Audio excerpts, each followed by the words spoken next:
So tonight is the first of a four-part series where we feature accomplished entrepreneurs who have carved their own paths, navigating challenges, but built scalable businesses. So tonight we have an incredible founder who is local to Palm Beach County and a founder who is growing her business here. I do want to thank first Related Life and Kathleen Warren for being the headline sponsor of this series. So wherever my partner in crime, Kathleen, is, thank you again for hosting us in this beautiful space. The lawn is perfect. The weather is perfect. We couldn't have asked for a better night. And with that, I will introduce our featured speaker tonight is Alex Celis of a local favorite Celis Juice Bar. Alex is an entrepreneur and a community builder with a deep passion for health, wellness, and connection. In 2015, he and his brothers founded a juice bar dedicated to promoting a healthy lifestyle. What started as a single location has grown into a thriving business with 3 locations across West Palm, Palm Beach Island, and Delray, and a 4th coming soon, which I'll let Alex talk about where that's coming soon too, but very exciting. With strong roots in the community, the company emphasizes quality, wellness, and bringing people together. And in 2020, Alex extended his commitment to health by launching the Celis Run Club, which has a following and a community of over 200 runners weekly, which is pretty amazing. So congrats to you guys on that. And tonight, the moderator of the chat will be Sophie DeWall. Sophie is a 1909 member and the founder of Aria Tea Bar. Sophie had a 10-year career as an investment banker on Wall Street before moving to West Palm Beach just a couple of years ago and launching Aria Tea Bar, which is a beverage company focused on matchas, milk teas, and fruit refreshers. Very, very exciting. Her first location will be opening later this year on the 500 block of Clematis Street in the heart of downtown West Palm. So we have 2 rock stars up here with us tonight. So how this will work, the chat will go for about 40 minutes, and then we will open it up to Q&A for about another 10, 15 minutes for the audience to ask questions. So be thinking about what you want to ask these guys up here. And with that, I will let Alex and Sophie come up and take it away. I am super excited for this talk because before I moved down here, I already knew what Celis was, and I was coming down kind of in the winters to horseback ride in Wellington, but when I was in West Palm, I'd almost always grab something from Celis. And then fast forward, when I did move down here, Celis Run Club was one of the first places I made friends. So thank you for allowing me not to be lonely for my whole life down here. We got you. Yeah. But we're going to go through all of this. Ironically, Alex and I had grabbed just smoothies at Celis before we even knew this talk was happening, and I got to just ask him all my personal questions about his story, and it's so great, and I'm so excited to get into it with you guys. So let's kick it off. Anything you want to say before I start grilling you? I just want to thank everybody. I see a lot of familiar faces and unfamiliar faces. I mean, it's Tuesday, 5:30. It's a tough commitment. So I just want to say thank you for being out here. I really appreciate it. It's an honor for me, my brothers, and our small business. So thank you.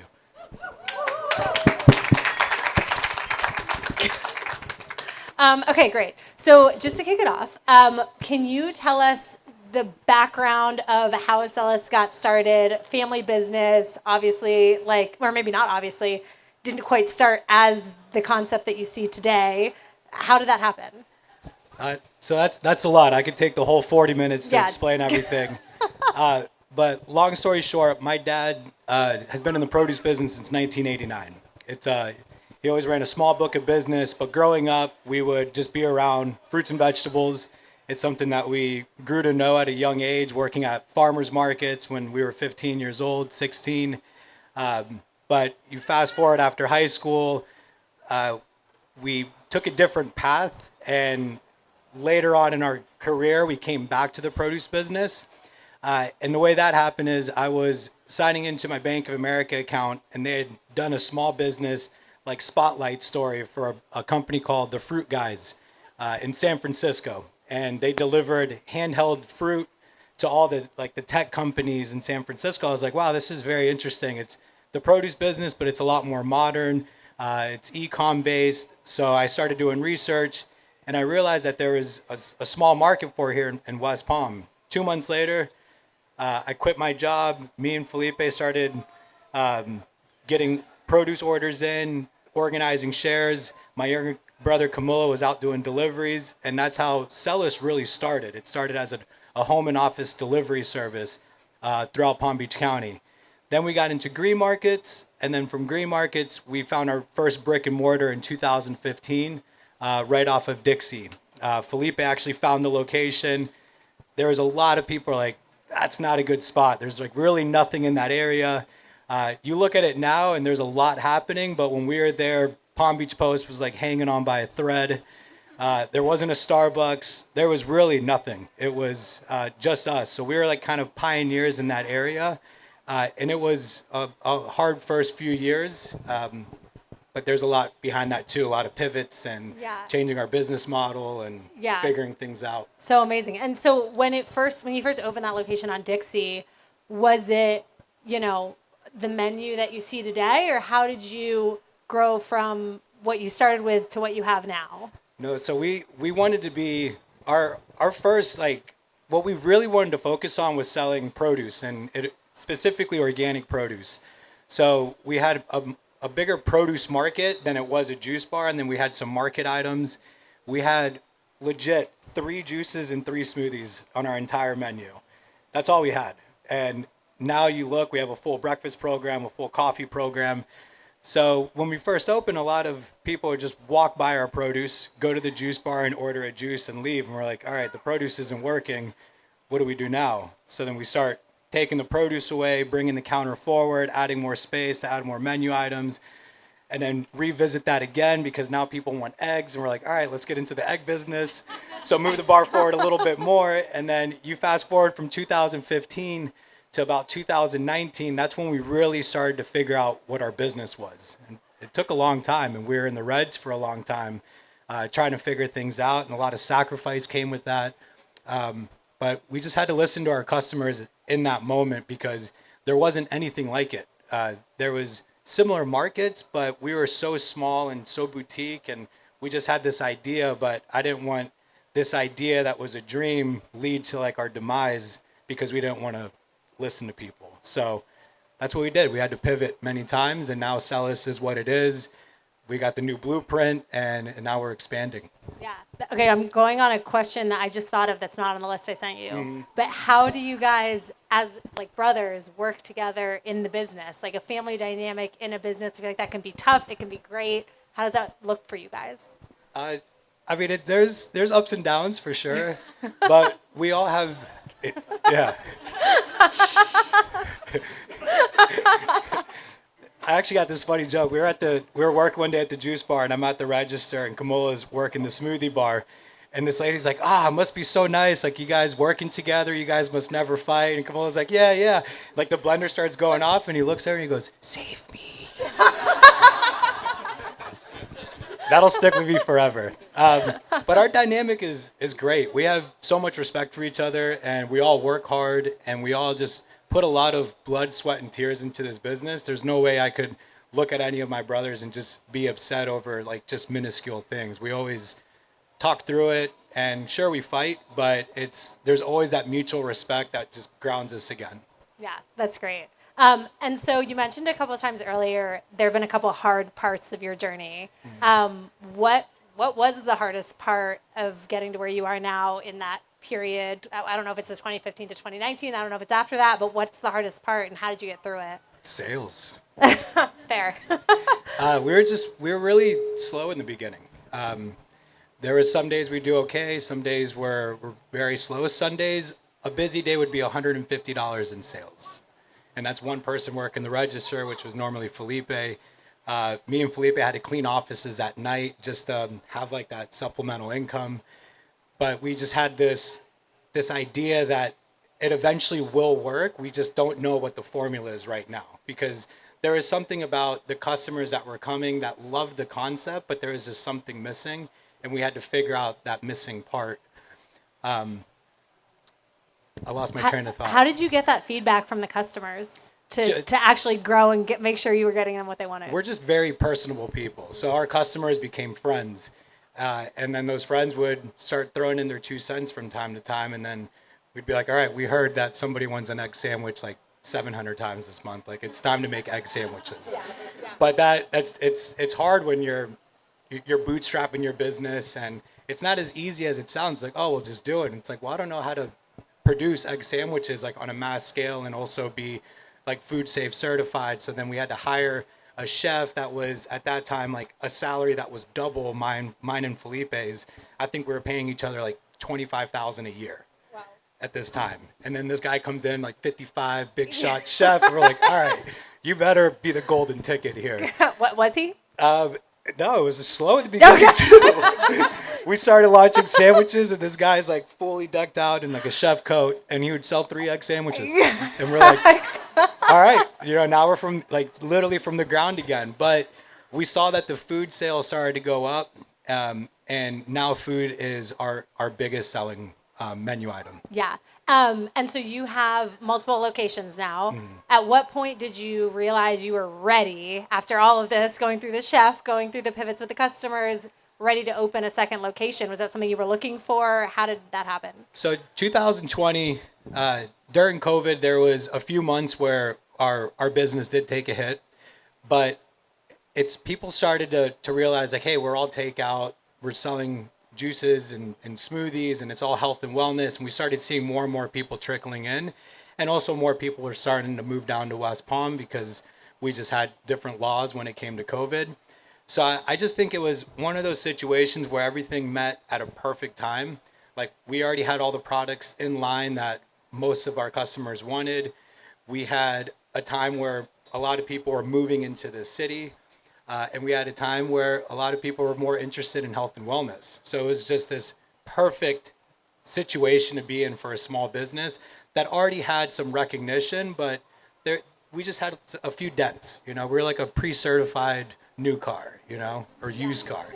But it worked out. It was just a perfect timing situation. And then once we realized that, hey, this food program is working, our coffee program is working, now we have to reinvest in our stores and set up our layouts to be proper so we could produce more, because we were bottlenecking because of how our layout was.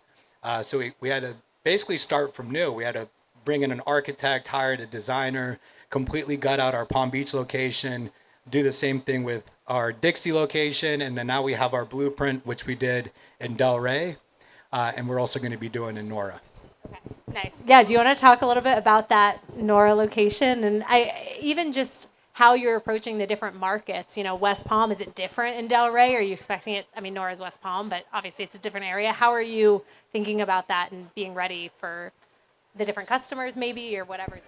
That's a good question. I'm a West Palm native, born and raised here. West Palm has changed tremendously, not just in my lifetime, in like the last 5 years, really. It's changed significantly, and there's just more and more money coming to the city. You have Related Ross. I mean, you have big players that are building, and I feel like it's a very tasteful growth. And a location like Nora is going to develop a whole new like ecosystem like you see here in City Place. But there's much more density in the city now that I feel like there is place for activations like Nora. Even Northwood's getting some love. Northwood didn't get love for a long time, but now there's actual, like, real development happening in Northwood. That's another story. Is we actually opened a location in Northwood in 2017, and we closed it in 2018. Wait, how is that? Like exactly a year later, or like a couple months? It was a year and a half later. Okay. Yeah, read your leases. Wait, okay, so talk about that. What happened with the lease? There was just so much fine print, and we were just like, let's decide it. Let's not give it to a lawyer. Just really bad business decisions. I mean, you're young and you're just like driven, and you just want to go, and next thing you know it, you're paying for full build out with no tenant improvements, and you're paying for X, Y, and Z that you didn't think of. So your build out where you thought was 150 really turns out to be 300, and it was just a really rough start from the beginning. So we learned a valuable lesson. Now we have a lawyer. He's a great lawyer if you guys need one. That reads all of our leases, and now we're not so middle of the mall, as I like to say. Yeah. And remind me, was that location before the Royal Poinciana one, or after? That was after. So we had our Dixie location, Royal Poinciana, in 2017, And then like 8 months later, we opened Northwood, and then we closed that like 18 months later. Okay. And how did you make that final decision to say like, because I feel like a lot of times people hold on to things in general in life a little bit longer than they should, but it sounds like you guys made a pretty quick decision of like, this isn't working. I mean, kudos to you, because that's hard to do sometimes. How did you do that? That business was in the ICU for like 4 months, and we're just like, we're done. It's going to bleed out our other businesses. But it was tricky because we were thinking about like, all right, if we close this business, our customers going to think like, oh, like Celis is losing its touch, or maybe we're not going to be successful. So there was like this double-edged sword with closing it. Is it going to also destroy our other two businesses? And believe it or not, 3 years after we closed, people would be like, oh, are you guys still in Northwood? Well, hopefully they start going there more often now that there's more development happening. Yeah, I just say, we're still there. yeah. We've got so many locations. Okay, great. So some of the things that, like one of the things I've noticed about Celis, which I love, is I'm personally, as I'm looking to open a store in October, doing all of these community events to try and get my name out, just get people familiar with the concept. At almost every event I do, the one other brand that's almost always there is Celis. And so you guys have such a stronghold already. People are so aware of you, but you still continue to be involved in the community. Can you like talk about that and why that's important to you? I love this saying. It's alone we could do so little, together we could do so much. And I've always felt like if you have the right people in your corner, like I see Brandon here from Trap House, we've literally had a 10-year business relationship where we work with each other's clients. And I also have the Project La Vie guys, which they're the next big thing, trust me. But these guys have really pushed our business, pushed myself, and I've really created this amazing movement with health and wellness. I just have such a strong group of people in my circle that help me expand into all these different community events that allow me to be at 10 different places on a weekend. So without them and without other community leaders and business owners, I wouldn't be able to do it. So it's always teaming up with the right people and working with the right people. And a huge shout out also to Camilo, my younger brother. He's been to every run club since 2020. Perfect transition, because Run Club was the next thing I was going to say about what you've done with community, which is, Run Club is the thing in West Palm now. Everybody goes. Everybody's been. How did that start, and how has it impacted your brand now? Because I feel like those are two pretty different things. Yeah. So I started hitting these like long, hot summer walks, and then those turned into like jogs. And then I was like, wow, this is actually kind of fun. I was never a runner, hated running. I was more of like a gym bro. And these runs were just like therapeutic. And then Camilo started running with me, and then a couple other people. And I didn't really see much of like these clubs popping up in West Palm. There were some here and there, but it wasn't as like social as I wanted it to be. It was very like serious runners. And there was a few people that I was following in New York that had these run clubs that I was like, you know what? I feel like we could do this here in West Palm. So we launched Celis Run Club. I made the announcement, had like 300 likes. I'm like, this is going to be huge.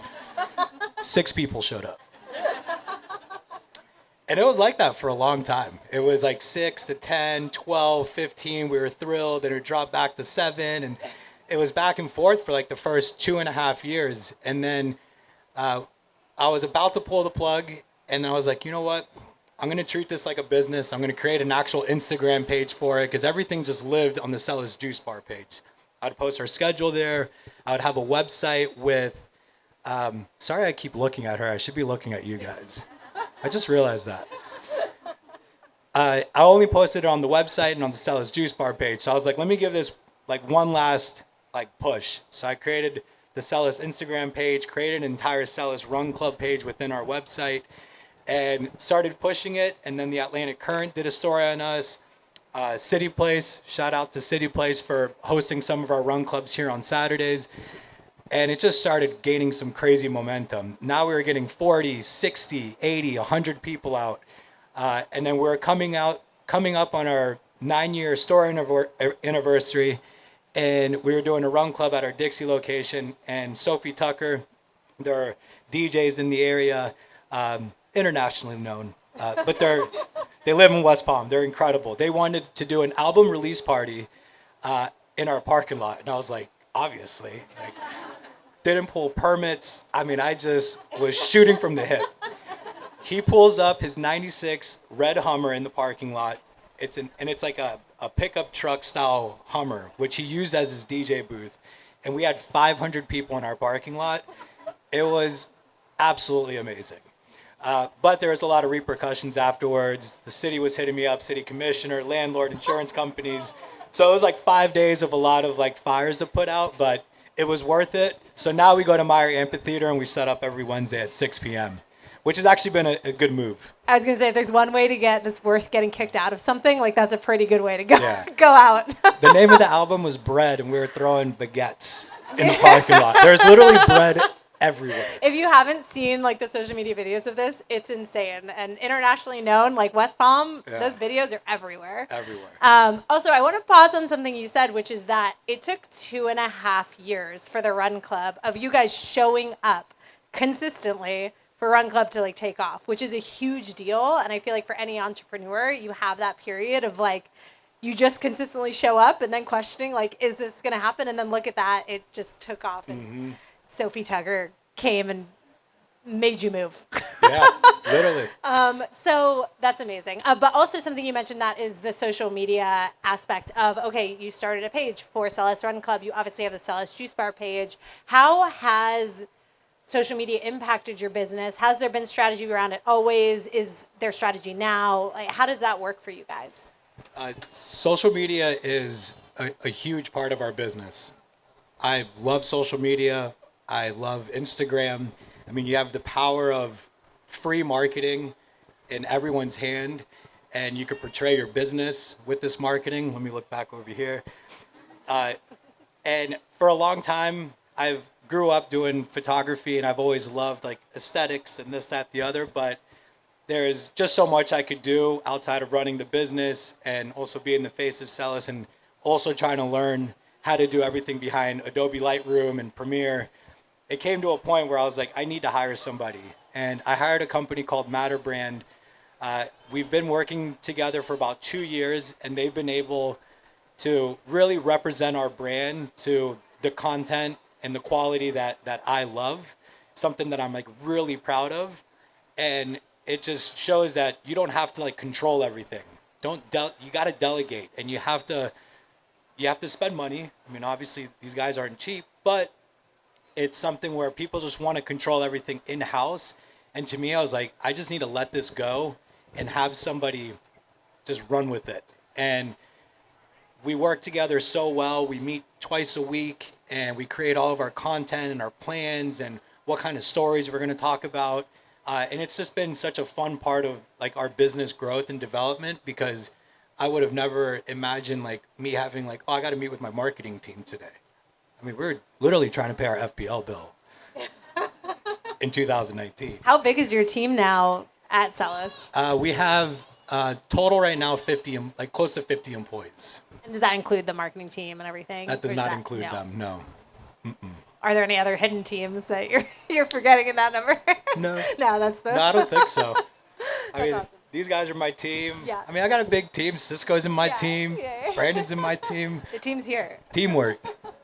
That's amazing. Okay, so you kind of touched on this earlier, but I'd love to just get a little bit more on how there is so much change happening in West Palm Beach. And I mean, I moved down here from New York a year ago. I've been coming down for years before that, but I'm really excited about the potential in this area. I know change can be scary, though, and there's a lot going on. Like, how do you feel about it in general, and then related to your business and what that means for your business? I think it's amazing.